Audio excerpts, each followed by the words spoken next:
kita lanjutkan pembahasan film Kon-Tiki. Pembahasan sebelumnya telah ada di deskripsi ini. Thor duduk di depan radio komunikasi sederhana milik mereka. Perjalanan mereka makin berbahaya, dan persediaan mulai menipis. Koneksi dengan dunia luar adalah harapan terakhir agar pemerintah Norwegia tahu bahwa ekspedisi mereka masih hidup. Thor bermaksud untuk merekam perjalanan mereka dengan kamera. Thor menuruni rakit pelan-pelan menggunakan perahu karet. Thor bahkan tidak bisa berenang. Thor semakin menjauh dari rakitnya. Di kejauhan, salah satu temannya berteriak bahwa di dekat Thor terdapat hiu dengan ukuran besar yang siap memangsa. Perahu Thor ditarik menuju rakit dengan kencang hingga Thor tersungkur. Thor juga merasakan ketakutan yang luar biasa. Ia tidak percaya dengan kejadian yang menimpanya. Para awak harus berjuang menariknya hingga kembali ke atas rakit. Namun akhirnya Thor bisa kembali ke rakit dengan selamat. Thor tak menyangka bahwa ia dan para awak ada di titik paling bahaya di tengah samudera. Lolita, burung yang mereka bawa dari daratan Peru, berenang di tepi rakit.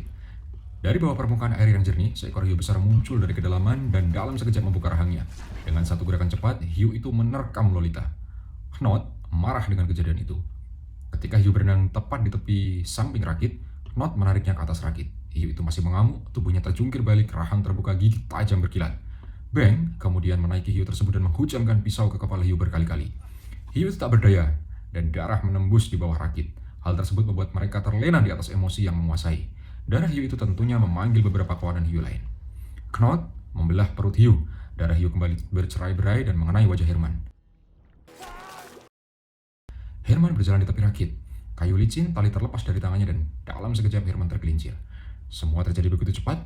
Tubuhnya terhempas keluar rakit, memecahkan permukaan air dan hilang di bawah ombak. Herman muncul kembali di permukaan, menggeliat panik, terseret arus. Ia mencoba berenang, tapi gulungan air memukul dadanya. Tanpa berpikir panjang, Knot melompat untuk menyelamatkan Herman. Ancaman mereka bukan hanya ombak, tapi para hiu masih ada di sekeliling mereka. Mereka melempar daging hiu di lautan dengan menyebar, agar perhatian para hiu di bawah rakit menjadi teralihkan. Herman mulai tenggelam, rasa panik hampir menghabiskan napasnya. Tepat ketika ia mulai kelelahan, tangan Knot menangkap lengan bajunya dan membawanya berenang ke arah rakit sembari ditarik menggunakan tali oleh awak rakit yang lain. Setelah tarikan terakhir yang hampir merobek tangan mereka, keduanya berhasil naik kembali ke sisi rakit. Setelah mereka mengalami peristiwa berat di hari itu, Thor menatap dan meratap rakitnya. Ia memikul tanggung jawab yang berat.